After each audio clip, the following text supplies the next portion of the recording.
Events like the Falador Massacre in 2006 will forever be a part of RuneScape history. The ticket came in, it said someone's running around Falador killing people. The Falador Massacre is one of the most well-known events to have ever happened in RuneScape. Bro, there's open world PvP, people are getting killed outside your house. This is Tutorial 3-1. One of the most extreme versions of bug abuse was the Falador Massacre. In a way, this video doesn't need an introduction. The 6th of June 2006, the Falador Massacre.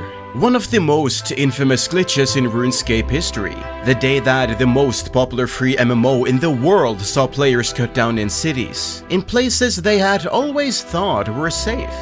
The official documentary, the official history book, its own space on Wikipedia, even being canonized in the lore and having official in-game events to commemorate the 10-year anniversary. People have talked about and referenced the massacre extensively. Heck, you've probably already watched a mini-documentary about it before. So what else is there to say on what is probably the most documented event in RuneScape's long history? What can I tell you that countless of YouTube videos and player interviews haven't already? Well, I never make a video unless I can tell you something new on the topic. And after months of collaborating with Jagex themselves, getting the inside scoop, and diving through every other piece of media made about the massacre, we're finally ready to give you the whole story. Time to buckle up and bank your items, because it's time to unravel the 16 years of history that have piled up since the events of the Falador Massacre.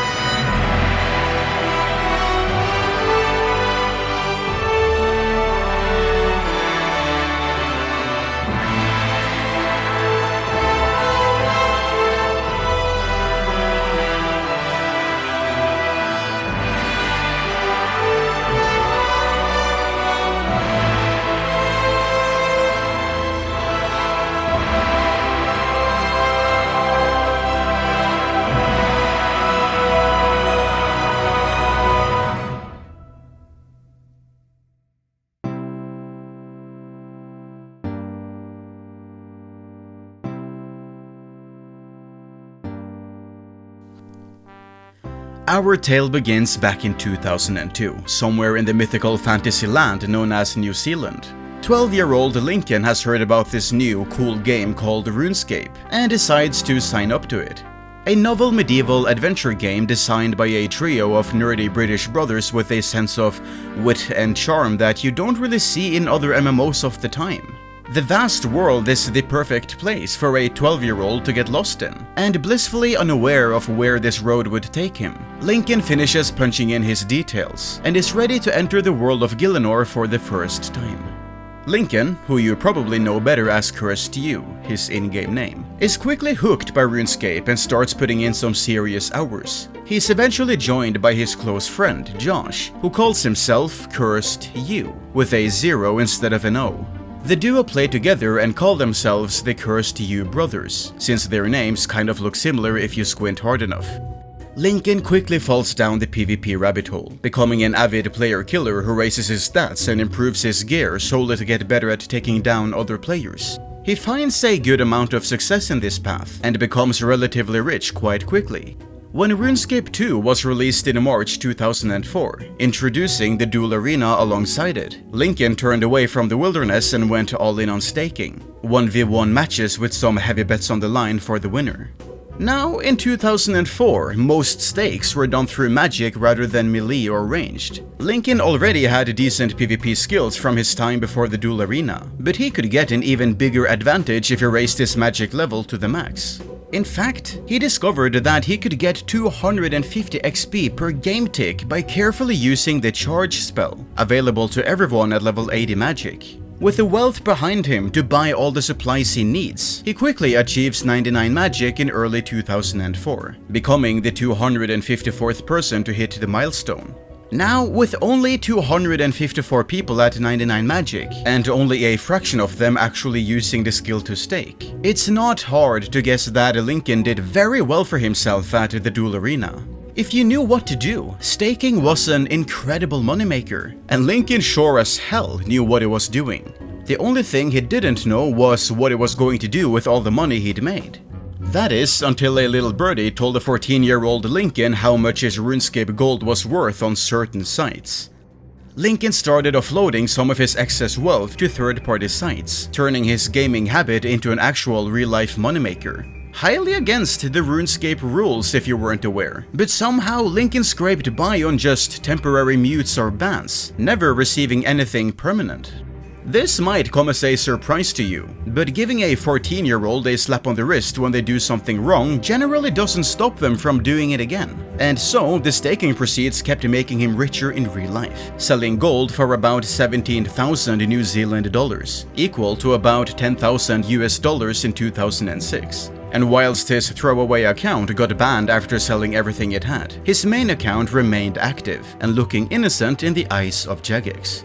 Now, Lincoln wasn't offloading everything through his alts. When you have that much money, why not pimp out your account? So he dumped some of his wealth into buyable skills, achieving pretty respectable results, such as rank 318 prayer with a level of 91, and rank 109 crafting with a level of 95. It's just a shame that he started to train those skills so much later than everyone else. If he'd been able to grind the buyable skills from their release, he'd probably have been able to snag a few rank 1 positions on the leaderboard. Wouldn't that be funny? Anyway, you'll never guess what they released on the 31st of May 2006. Construction, the hottest new skill on the market, released on a Wednesday as far as Jagex were concerned, but that UK to New Zealand time zone meant that it dropped on a Thursday night for poor Lincoln, a school night no less. The burdens of real life stopped him from securing an early lead, but he certainly put in the work, buying up as many resources as he could from the World 2 trading hotspots. He had the materials, he just needed the time. By the time he hit 65 construction, he was rank 35 on the high scores. That's not that far from rank 1. It actually seemed doable. It was time to go all in. Cursed You sold 2 party hats from his collection to fund his construction supply, giving him 250 mil in liquid assets. This wasn't just enough for 99, this was enough to splurge on it. Cursed You opted to build mahogany tables, using a butler to turn logs into planks for him. A very expensive but very fast method. Beyond this, he also recruited 3 friends to buy any and all mahogany planks they saw being traded on the public market. This wasn't just to increase his supply, this was to ensure his competition wouldn't have any for themselves. While 3 people weren't going to be enough to monopolize the market, they were enough to put a huge dent in it. As he stormed to level 78, he still only had half the XP that rank 1 had accumulated in this time. Both Monkey Mojo and Noob Frey had 3.2 million XP to Cursed You's humble 1.7, and there was no doubt that they also had surplus cash of their own to throw around. Cursed You was fast, but he had an education and a bedtime to slow him down. There was no way he'd been able to do this alone.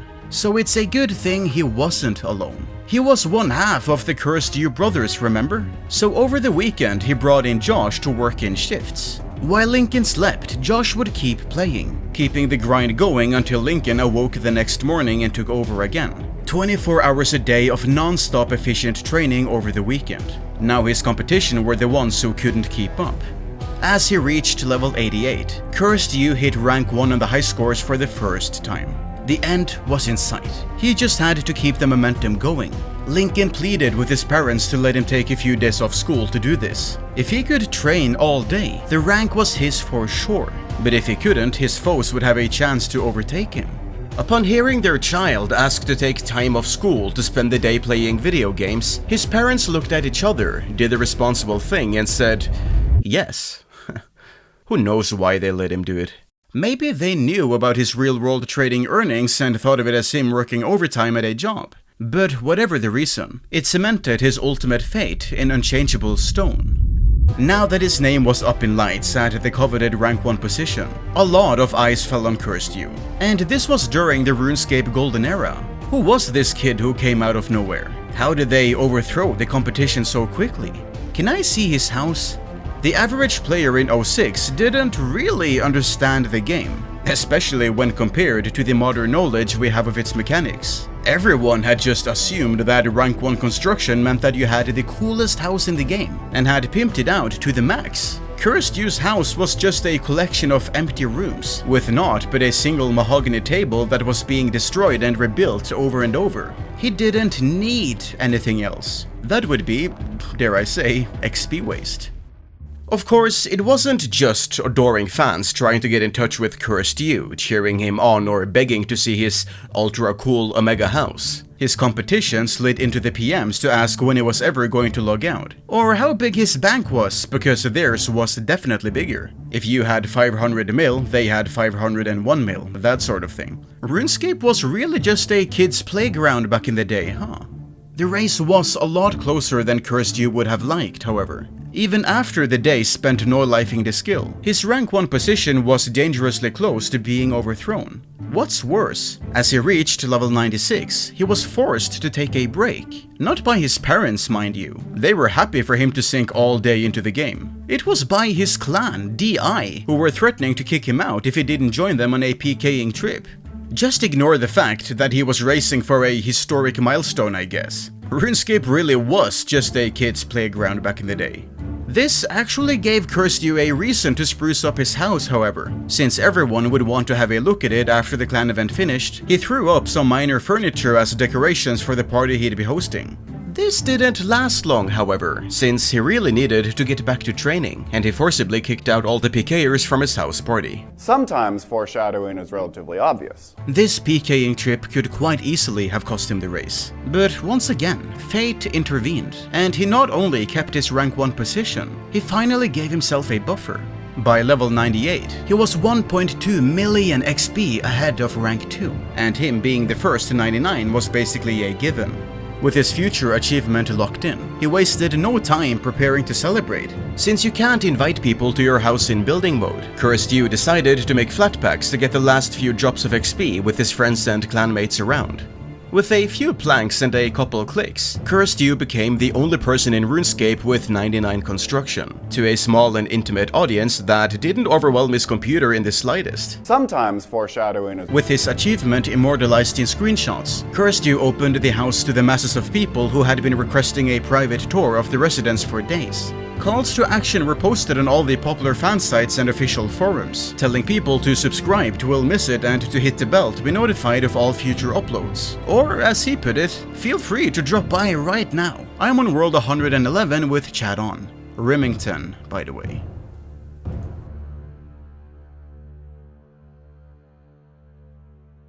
So, everyone remembers the massacre as taking place on the 6th of the 6th of the 6th. It's catchy, good optics, yada yada yada, but Cursed You is from New Zealand. That's so far off the side of the world that half the maps don't even include it, so the time zones have gotten pretty muddy here over the years. Some people say the party took place on the 5th, some say the 6th, some say the 7th. The uploader of the original Falador Massacre video claims the party was held at 7 PM Australian time, which would be about 10 AM in the UK. But Jagex staff claim they were woken up at 2 AM to try and fix the resulting issues, so that doesn't match up. Luckily, we don't have to guess. Cursed You's party invitation was posted at 11:09 PM UTC, 1 hour prior to Jagex's time zone, placing the party at just past midnight in the UK on the 6th of June 2006, and still on the 5th of June for our American friends. Funnily enough, Lincoln gave his buddy Josh absolutely no credit for all the hours he put in on construction during those late nights. He couldn't risk getting banned during his own party. Foreshadowing. Partygoers rushes to the house, building up quite an audience in a very short period of time. In only minutes, hundreds of players poured in, all eager to see the construction king and the castle he had made. One such player was the also 16-year-old Brian hailing from the United States. Brian was pretty much a nobody, really. Just your average RuneScape player at the time. A super cool teenager who was into metal music and video games, unlike any other 16-year-old at the time. He'd actually got into RuneScape because of a friend of his, Voodoo Legion, who'd he met previously on a different game. Brian first tried out RuneScape in May 2005, making his first account, which you all probably guessed the name of. That's right, it was S2Cell. Early on, he died to a scorpion and lost all of his items, and decided to make a brand new account instead of rebuilding. From that point on, Brian would go by a new name, one that would go down in the history books forever. I mean, let's be real here. You almost certainly know Brian by a different name. That one being Duriel321 quickly fell in love with PKing, just as Cursed You had done all those years ago. If he wasn't in the wilderness, he was training his combat skills or preparing to jump back into it. Voodoo Legion eventually introduced him to Evolution X, a large PKing clan that had built up a good reputation in the community. They had weekly events where they would do things like kill all the players at the Wilderness Greater Demons, before the addition of obelisks in April 2006 let them spread their reign of terror over the entire wilderness. This was still 2006, so no one was crazy at it or anything, but Duriel definitely knew how to PK, and he certainly had a taste for it. And sure enough, in the early evening of the 5th of June 2006 US time, Duriel was sitting on TeamSpeak with some of his friends when one of them, Alien, told him to come visit a house party in World 111, the Australian homeworld. Cursed You was the first person to hit 99 construction and was hosting a massive party that everyone was going to.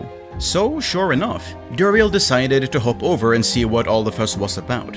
Interestingly enough, Cursed You had made a dungeon, a floor of the house where people could fight each other when PvP was turned on.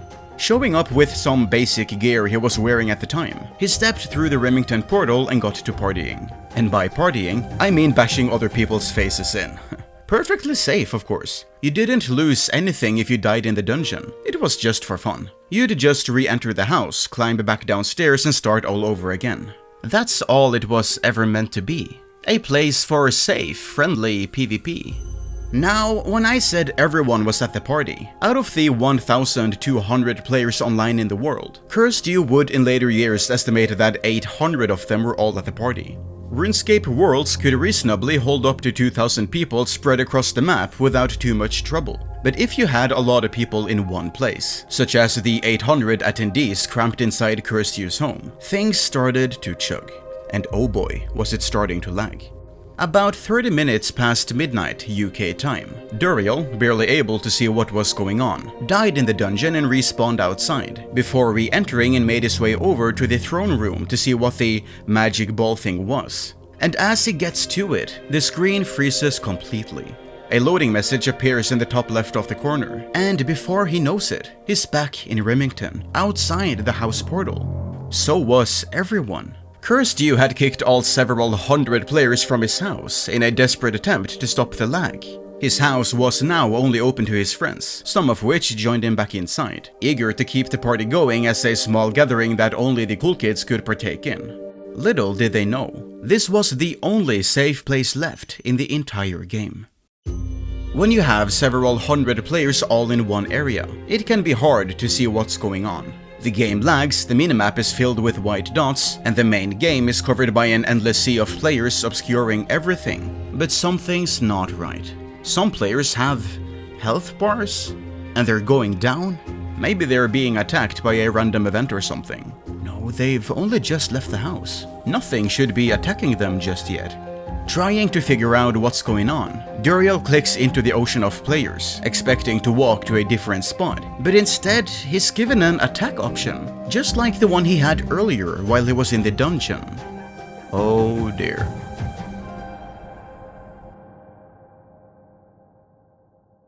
So what just happened? You might be surprised to hear this, but no one is actually 100% sure what the cause for the open world PvP glitch was. In the years that passed, a few theories have circulated in the community. Depending on who you ask, you'll usually hear that it's something to do with either the combat ring, where being expelled from the house while you had combat enabled let you keep it, or the scrying pool, where being able to spectate somewhere else in the game turned you into an invisible player, and being expelled while using it in a PvP enabled room let you spawn there with PvP still enabled. But there's no shortage of other theories, such as it being down to a last minute code change with the kitchen larder. But here's the thing, Duriel was by the throne room when he got kicked out, using none of those things. And Cursed You's clan party at 96 construction didn't result in the bug, despite also expelling his avid PKing friends then. And it's not like they didn't try finding one. So what gives?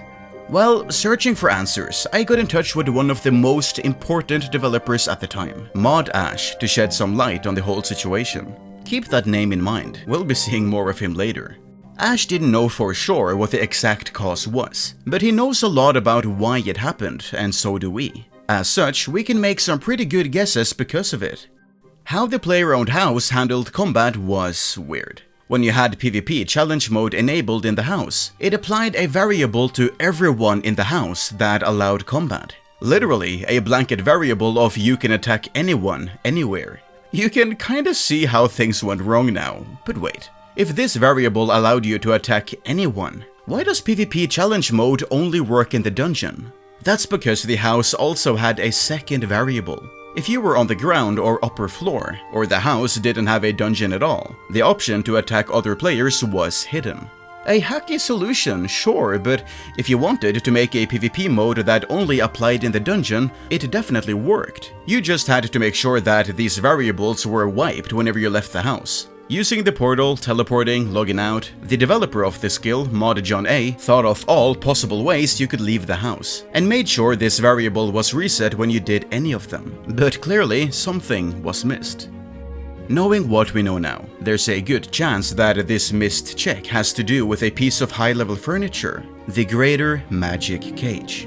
Requiring 89 construction, and only a week after the initial release of the skill, most players had never seen one, nor interacted with it. Neither had Cursed You built it when his clanmates believed they had found a bug the day before, as shown in the image they took in the throne room during the same party. All which would explain why the bug wasn't found until now. As the cage is used to trap people, that means additional variables are applied to them, which may have muddied the water for the code. As mentioned earlier, Duriel explained in an interview 3 hours after the event that he was in the throne room to check out the cage. But he's not the only one. A Swedish user on the DI forums explained only an hour after the massacre that also he could attack people after being teleported from the inside of the Greater Magic Cage. None of the J-mods that actually had a part in fixing the bug knew for sure what actually caused the variable to be smuggled out of the house. Even the skill's developer explained in the RuneScape history book that he missed something, but couldn't specify what.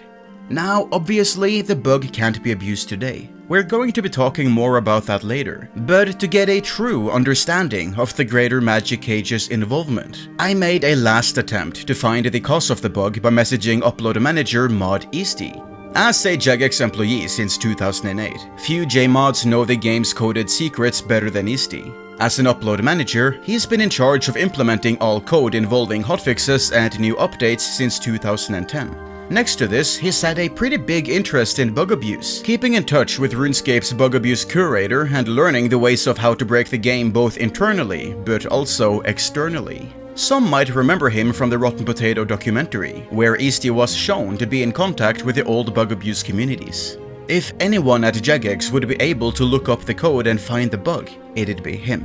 But even Easty couldn't say for sure. The construction code has changed a lot over the years, and the closest we can get to the original code is from August 2007, being the same code of the game used to bring back Old School. Already at that point had Jagex made several changes to avoid the massacre from ever happening again. But Easty could, after reviewing the 2007 code, make a guess at what happened in June of 2006. Hold on for this, cause we're getting a little technical now. When standing in the Greater Magic Cage and somebody pulls the lever, it traps the players inside. If the player chooses to drop them down to the dungeon, an animation plays where the player is falling. As we know, Cursed You expelled everyone from his house whilst our known PKers were in the cage. And the Swedish user did explain the cage was in the process of teleporting him when he was kicked, suggesting the animation had been activated when Cursed You hit the emergency brakes. Based on how the code worked at the time, Easty believes this caused a rare instance where two actions happen in the opposite order of what they're meant to do. Assuming Cursed You expelled everyone in the same game tick as a different player sent the trapped players to the dungeons, the game prioritizes the action activated by the player with the highest player identification number, or PID for short. In 2006, the number each player had depended on how long you had been online on a server. The longer you stayed online, the higher the number you had. And obviously, Cursed You had been online for longer than most of his party guests, making his action of expelling the guests take priority. So when hundreds of players, including the ones in the cage, spawned outside, the other action was still queued up and played directly after they all had been kicked. Since getting dropped into the dungeon would register your account as being in the dungeon, the variable saying you're on the upper floors of a house disappears, and PvP mode becomes activated. So in summary, you have a variable that turns on open world PvP and another that stops it if you're on the ground or upper floors of a player-owned house. This is supposed to be removed when you leave the house, but the developer forgot about the greater magic cage, and now you have open world PvP turned on thanks to stupidly specific circumstances. As long as you don't log out, hop worlds or teleport, the variable stays visible. Okay, enough on mechanics. It's time to talk about the carnage. As players start dropping, panic spreads around the Rimmington house portal. Some people still have no idea what's going on. Others know exactly what is going on. Some players run as fast as they can, not wanting to lose their expensive items they had brought to the prestigious party. Others are just deer in headlights, unable to avert their eyes from the disaster unfolding before them. A party hat is quickly lost in the chaos to a player named Yeti90, punching his victims to death with nothing but a pair of boxing gloves. Others are dying to mere shadows, killers avoiding attention by hiding in the masses. Some of the bug abusers likely teleport or hop worlds in an attempt to make the most of this once-in-a-lifetime chance, only to wipe the variable they accidentally smuggled out.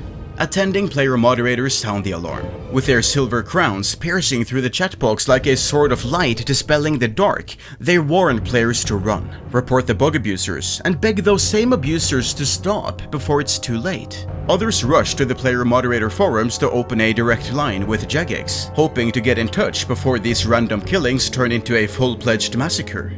Meanwhile, at Jagex HQ, moderators Matt K, Mark R, and Murdoch make up the entirety of the community management team this evening. Having been working for just over 6 hours at this point, it wasn't long until they could finally head home, as their shift ended at 2 AM.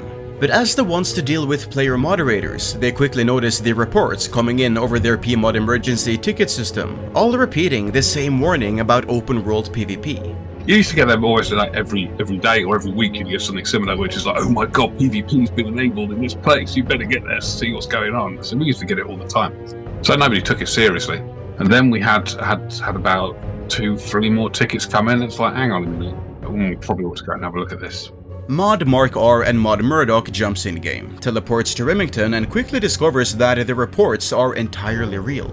Trying to do what they can to remedy the situation, they start warning players to run away and bank their items. Ironically, this just sends more players towards the hot zones of danger when they could have just logged out and been perfectly safe that way. But it was late at night, people were panicking. None of them were prepared for a situation like this, and it was likely just as chaotic in the office as it was in Rimmington.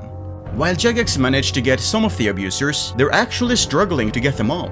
You know how you can't log out of the game until 10 seconds after combat? Turns out even Jagex couldn't get around that requirement. And so if someone attacks a player, and then just attacks someone else within 10 seconds of their last kill, they just can't be logged out. Sure, the moment they stop, they'll be slammed by their ban, but until then, they can just go as long as they want. The Rimmington mass cascades into a system of predators and prey, with those expelled with the attack buttons able to murder any other player in the game, and those without unable to attack back, stuck in a non-PvP zone, only able to watch as their health ticks down until they lose everything they're carrying.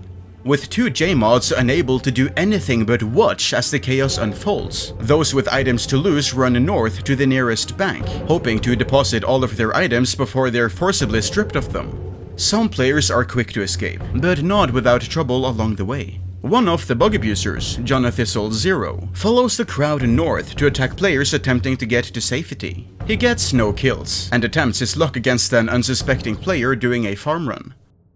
Inside Cursed You's house, however, the Construction King and his friends are completely unaware of the chaos they've caused outside. They're just chilling and enjoying the afterglow of their friend's achievement. However, a lot of the reports flooding in from the PMods are name-dropping him and his party, so a scrambling staff team decided to lock his account just in case he's somehow enabling the bug. We've got somebody in game who is causing a bug to be abused. The only way to get him to stop it is to get everybody out of his house. So we banned him. in order to stop it then and there, that's the only option you got. You can ban them or let them carry on. It's like, well, you ban them, kicks everybody from the house, and doesn't let them back in again. So Cursed You is issued a ban. He is forcibly disconnected from the game, and his house immediately closes, with all of his friends forced outside into the masses. People are dying, P-mods are shouting, and even a couple J-mods are there trying to save the day. To call it a reality check is the understatement of the century. Cursed You is informed about the chaos over TeamSpeak, and does a cheeky little bit of ban evasion by hopping onto his real-world trading mule account, Hidden P-Hat, to check out the situation for himself. Duriel321, still in Rimmington, has spent the past minutes observing rather than abusing the bug. Though we know he attacked somebody in the town and discovered the variable still applied to him, it's likely he paused once the J-mods showed up. They clearly didn't know about him just yet, otherwise Duriel would have been just another ban in the Rimmington carnage. But Brian had always been a PKer. It's the whole reason he played the game, and he'd be given the ability to attack anyone, anywhere. There was no way he was ever going to resist taking the plunge. His TeamSpeak friends, who were fully up to date on what was going on from the perspective of Duriel himself, all encouraged him to keep going. But they had to be smart about it, and laid a plan to do as much damage as possible. He splits off from the crowd, also making his way north towards the nearest bank. But he's not here to deposit his valuables, he's here to bring them out. While running with the fleeing masses, he tells one of his TeamSpeak companions, P6 EMX60, to wait by the Falador Bank so he can accept some items in a trade. By this time, Johnny His Old Zero had also made his way to the Falador East Bank, still attacking players in the area. After finally getting a kill, he is attacked by a different player who also has the PvP variable still applied, RuneScape Go 1, who is much better geared to fight. Jonah teleports off to escape, simultaneously ending his minutes of attention in the spotlight. As Duriel arrives in the bank, RuneScape Go 1 pledges to protect the bystanding players from future killers. Little does he realize, the largest predator of them all is just a few squares away, getting ready to seize the moment all of his days in PvP had been building towards. While most players were still attacking random players in Rimmington, Duriel and his encouraging friends were ready to abuse the bug to its fullest potential. He knew the consequences. He knew he wouldn't make it out of this unpunished, but he knew this was his chance to go down in history as a legend. He heads out of the bank and enters a trade with his waiting friend. What items did he trade, you ask? Well, we're not sure. There's no way to know what was in his inventory. It's a pretty safe bet to assume that Duriel was offloading some of his most valuable items, fully expecting an incoming ban for his upcoming actions. But with both of them ending the trade with a thanks, it was time to make history. Brian and his TeamSpeak friends had laid an evil plan. While players had started to reach Falador to bank their items, no one had reached the neighboring towns. So, taking a leisurely stroll, Duriel made his way to the once named Ghost Town. If he'd tried to teleport with an Amulet of Glory, he'd have lost his PvP variable, something he didn't know about but avoided by sheer luck. If he'd tried to world hop in an attempt to tear down the busy hotspots of World 2, he would have also lost the variable. There were many opportunities during the night where Duriel could have easily come to an early end, and he just happened to avoid them all. And so, Duriel arrived in Edgeville with a rogue variable still primed. The unsuspecting players in Edgeville thought nothing of it. People go there all the time after all. No one could have expected that this was going to be a ghost town once more. With the element of surprise on his side, Duriel immediately started swinging at the players, targeting those bearing the most expensive items. PKers returning from the wilderness with hard-won spoils, Alkers barely paying attention to the game as they tore through their giant piles of items, and those displaying their obscene wealth through equipped items. As Duriel's spree is going on, his friends on TeamSpeak are calling people over to Edgeville for Duriel to slay. One of the unfortunate victims answering the call is Primo, a wealthy player carrying his beloved green party hat. Just seconds after he stepped foot inside Edgeville, Primo is dead. Brian is filled with adrenaline seeing the expensive paper hat appear on the ground before him, and equips the infamous green party hat that he'd wear as his spree continued.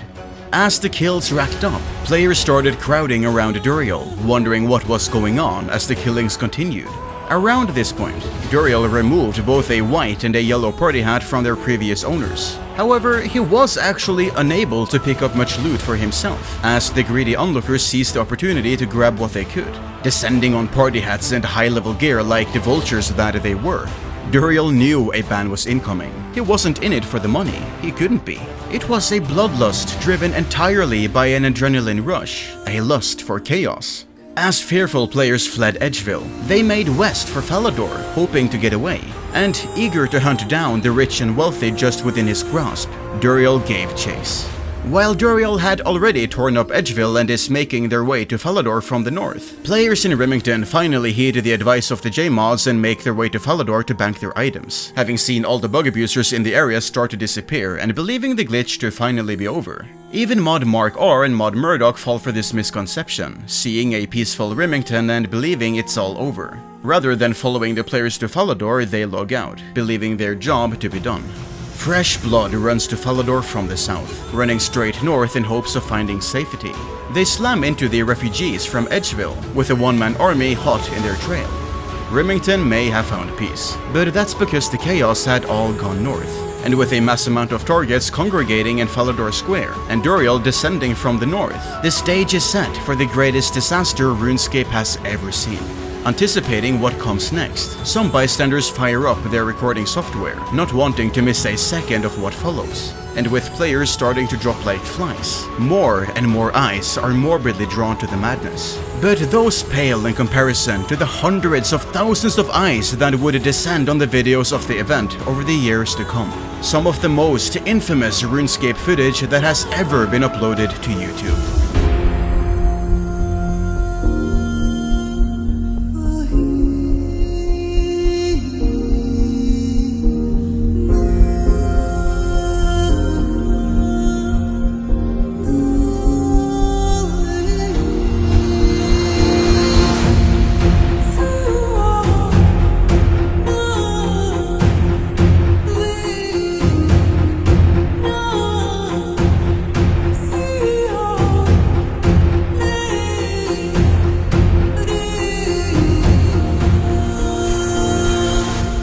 For 5 long minutes, the rampage races Falador to the ground. PMods beg for players to get away and bank their items, but people are enthralled by the history in the making, and the pleas go unheard.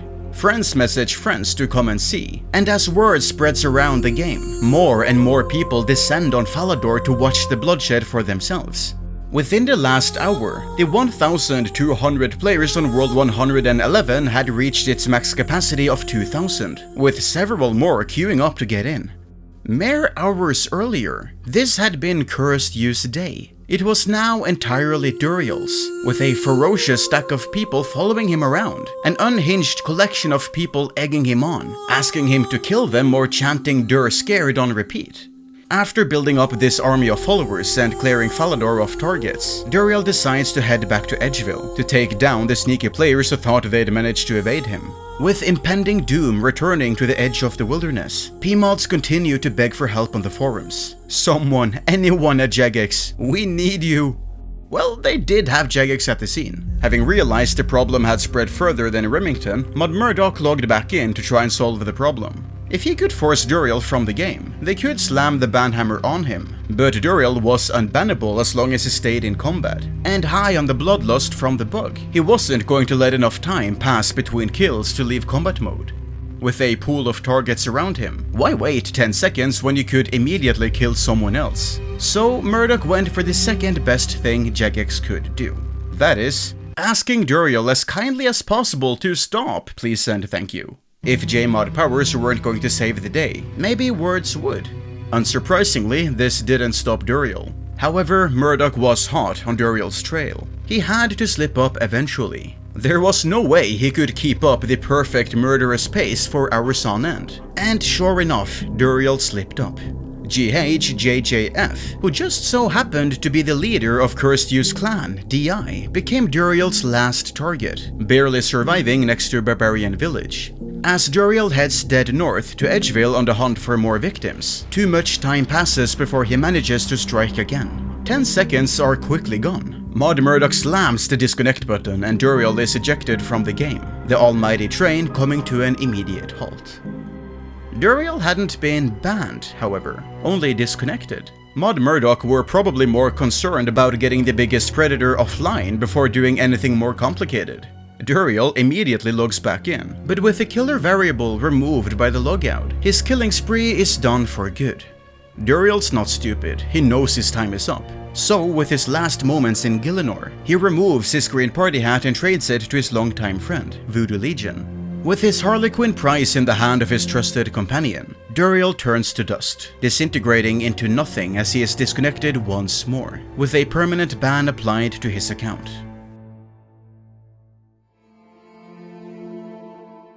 After about an hour of stress, fear and death, the infamous massacre had seemingly come to an end. But the funny thing is, Duriel had managed to keep going for such a long time simply because he ran to a different town entirely to begin with. By the time the reports of Duriel's rampage had made it to Jagex, the killings in Rimmington and southern Falador had already lasted for 20 to 30 minutes. The largest predator might have been taken down, but who knows how many other killers were still running around the game? Who knows what events haven't reached community management's ears? And who knows if it's not all about to happen again? The bug was still in the game. This was only the start of a very long night for Jagex. To say Night Shift were struggling was an understatement.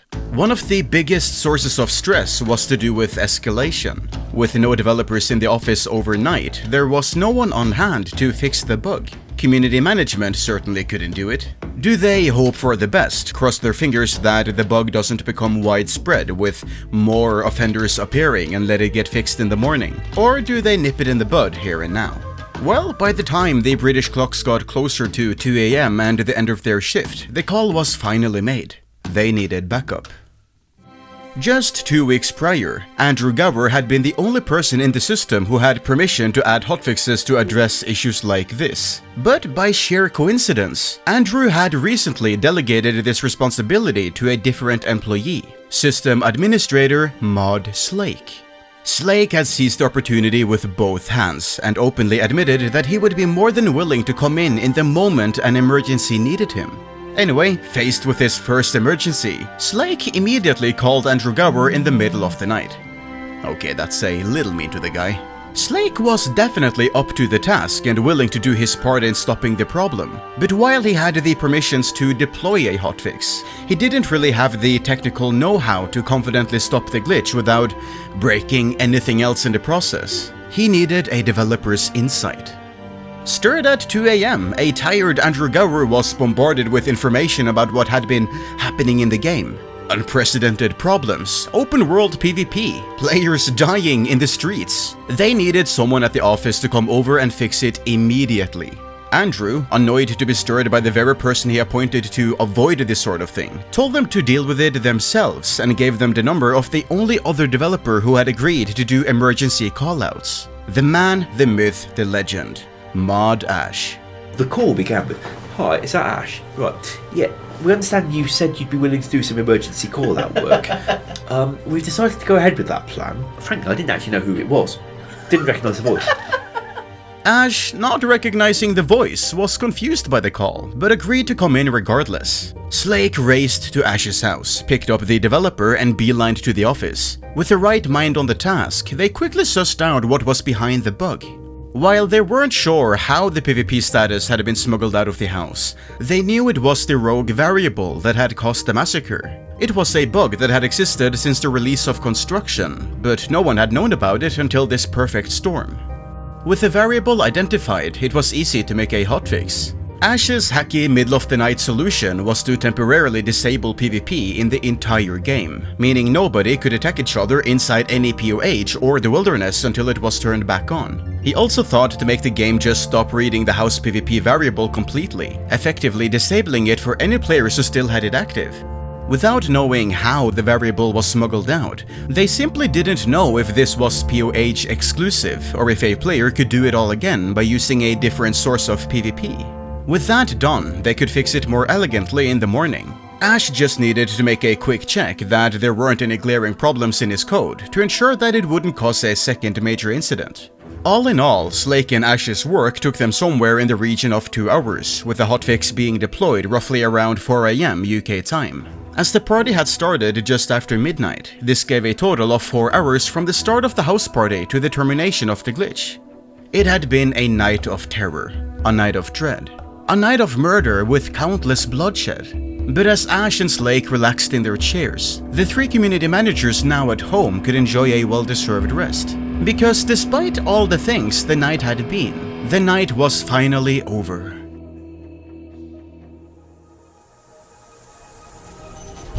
Survivors of the massacre share their testimonies over all major RuneScape forums in the following hours. Long threads tell the tale of the terrors on World 111, calling it the Doomsday Massacre due to the coincidental date of 666. The rants forums are flooded by angry players demanding their items back. Chancers try to capitalize on the opportunity and also demand their items back, even if they didn't lose anything. Some of them weren't online for it at all. Screenshots circulate the forums. DI member SOP4, also known as Sinai, uploads his footage of the event to YouTube just hours after it ended. Although YouTube was still fresh at this point, so most people preferred to share the file's download link on RapidShare instead. Duriel himself replied to posts on RuneScape community, in later years known as the Zybes forums, explaining some of his perspective of the entire event. His appearance on such a popular forum made it rather easy for people to get in touch with him. Players started to reach out, wanting their items back, but Duriel was in no position to return them even if he wanted to. However, in a cruel twist of fate, Duriel checks in with Voodoo Legion a few hours later, asking for his green party hat back on a different account, only for Voodoo Legion to refuse, sever all ties with Duriel, and end their years-long friendship over some money in an online game. The legendary green party hat was sold just a few hours later, shamelessly swapped for a yellow party hat and a Santa hat, with Voodoo keeping the yellow for himself and gifting the Santa hat to a friend he clearly cared about more than Brian. Learning of the legendary figure at the heart of the massacre, a writer from Tippett called The Rat got in touch with Duriel through the RSC forums about 3 hours after the massacre had ended. Requesting an interview, Duriel gleefully accepts, with a transcript of their conversation being posted in a Tippett forum thread titled The Falador Massacre, or the Falador Massacre to be exact. This was the first time the event was referred to by this name, and due to the heavy traffic the site would see over the next few days, it quickly became the official name and the one that has stuck through all these years. Emerging from the ashes 3 hours after the massacre was Cursed You. Andrew Gower had eventually gotten up to check on what was going on, and upon looking at the bans for the night, noticed that Cursed You wasn't maliciously involved with the bug. There was no reason to keep him banned, so they left their law-abiding construction king back in to continue his RuneScape adventures. This didn't sit right with some of the staff, who despite agreeing that he had nothing to do with the bug, could see a range of alt accounts in Cursed You's possession with suspicious activity in the real-world trading market, but nothing enough to issue a ban, placing his account under surveillance going forward. The bug hadn't been properly fixed yet, mind you, but it was now close to the start of the workday in the UK, and all hands were on deck once more.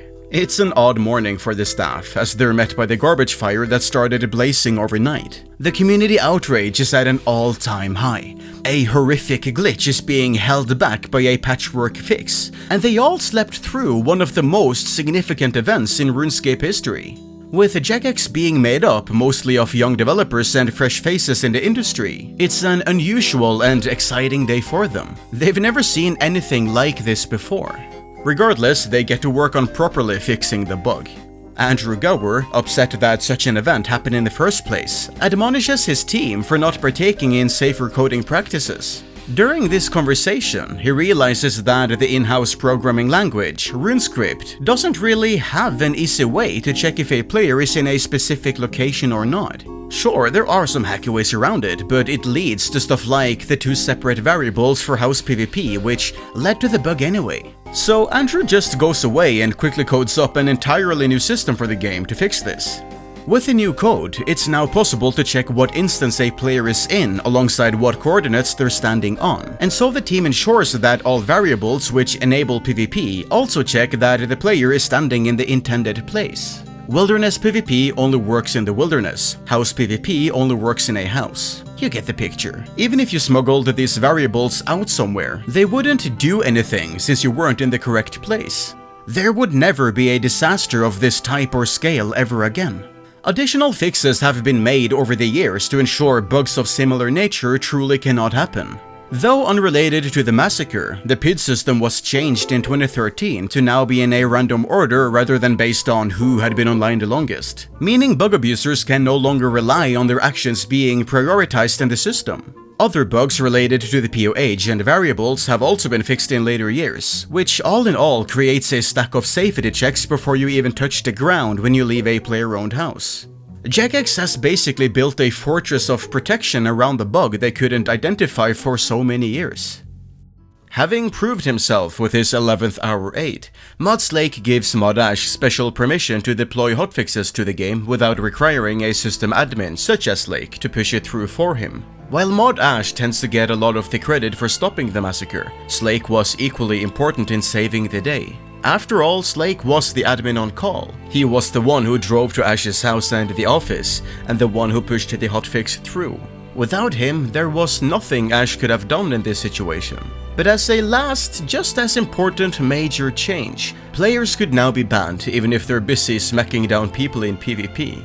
As for the people, Paul Gower took to the rants forum with some terrible news for the players. Apologizing profusely to all of them, there was nothing they could do for the victims. The system wasn't able to perform a rollback at this time, returning everyone to their state just before the killings. And there was no way they would be able to issue item refunds, as Jagex did not keep a backup of that sort of data, and legitimate requests were being drowned out by a sea of people trying to get free stuff.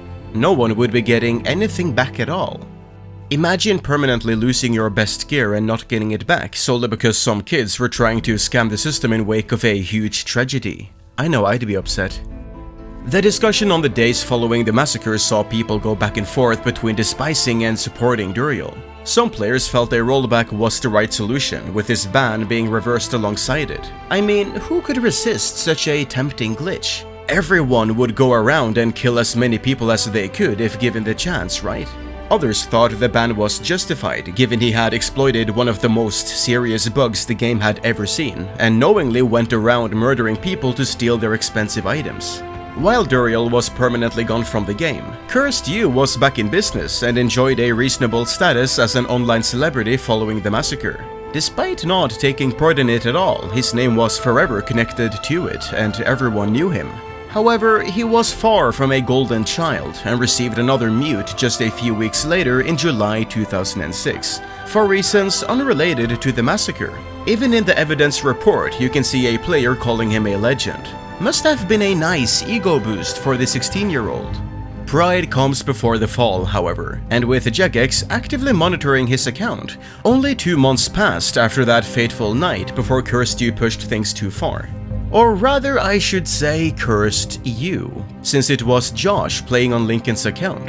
While Lincoln was at school, Josh started to brag about real-world trading on the account, while also attempting to sell gold. The ensuing report alerted Jagex to Cursed You's long and shady history on the topic, and so the account was permanently banned for real-world trading on August 26, 2006. Despite being banned, Cursed You still stood his ground that what he did on his account was a solo mission, claiming what ultimately nailed his coffin was actions done by an intelligent account hijacker. With both Lincoln and Brian removed from the game, the story of the stars of the Falador Massacre came to a swift close. Okay, that's not quite true. While the Duriel account was permanently banned, that didn't stop Brian from playing RuneScape. Duriel 321 was never to be let back into the game, with Andrew Gower even leaving a note on the account in the internal system saying it should never be unbanned. One of the only 4 known account notes he ever left in the system during his 10-year tenure at Jagex. But even if Duriel was gone, Brian did have other accounts to play on. Gifted as in Boy763 from a friend, Duriel was able to jump straight back into the game without having to start the long and monotonous grind from scratch. Jagex did also add a note to this account, connecting it to Duriel 321, but decided to let it slide since he wasn't breaking any rules. I mean, other than ban evasion and account trading, but hey, who's counting? His new account wasn't a well-kept secret either, sharing the username on a fan site he made for himself.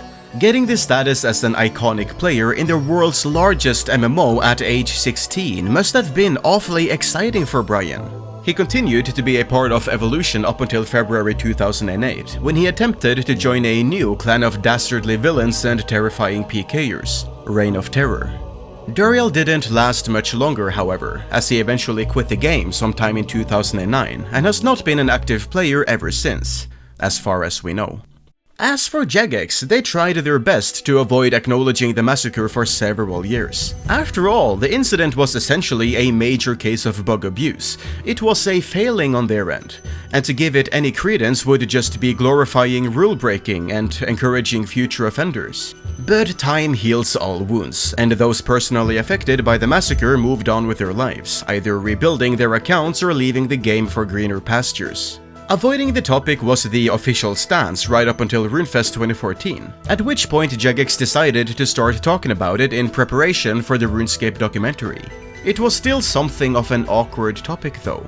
With the rise of mass shootings over the years, as Jagex started to bring it up, they had to make sure they never glorified it. Staff members who had dealt with active shooter incidents in real life never found Falador Massacre jokes to be funny, so they knew how sore it could be for some community members.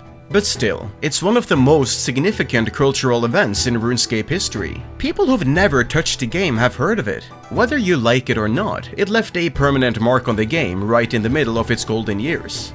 In 2016, on the 10-year anniversary, Jagex decided to fully commit to acknowledging the incident by adding an in-game event that recreated Cursed You's infamous house party, followed by a giant Duriel 3-2-1 miniboss that players could fight together.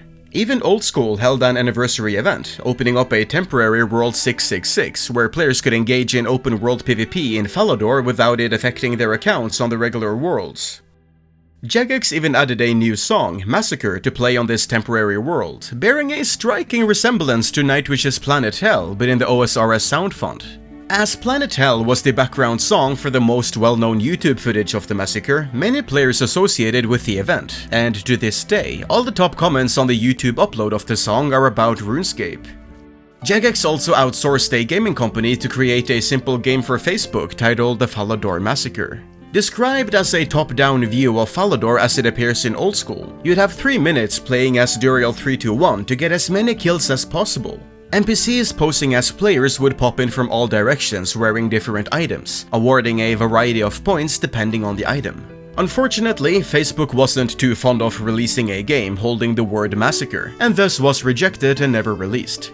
In the years after Duriel left the game, his details were somehow shared online, likely as a result of one of the many leaks of the Zybes forum database, allowing imposters to log on and pretend that they were the PKing legend in disguise. This tricked various content creators into making videos about them, some of which have since been taken down. Many streamers have also claimed that they were actually Duriel 3-2-1 returning to the game, but these were all fakers trying to use the name to boost their audience. Cursed You also eventually returned from the land of the dead, sneaking back into RuneScape under the inconspicuous name Cursed You. See, 2 S's, it's totally a different guy. I bet the second S stands for secret. Anyway, he streamed consistently for about a year, uploading several YouTube videos during this time, releasing some never-before-seen screenshots from the construction grind. He got in touch with the Jagex moderators and some content creators, sharing his stories before fading away once more, joining Brian in the greener pastures that lie in the world outside of online gaming. Wherever the two of them may be now, they leave behind a legacy that will forever be a part of RuneScape history, gaming history, and all of the players that were there on that fateful day. Thank you all so much for watching this deep dive into RuneScape's most famous bug of all time. It's kind of funny thinking that, even after all these years, we never fixed the actual bug that caused the massacre. They only added workarounds to stop it happening again. Far down in the code, that bug is still there, and honestly might always be there inside RuneScape for the rest of its life. If that isn't a poetic metaphor for the legacy of the massacre, I don't know what is. Anyway, I really hope you've all enjoyed this video. Until next time, my name is Will Missit, and I'll see you all later.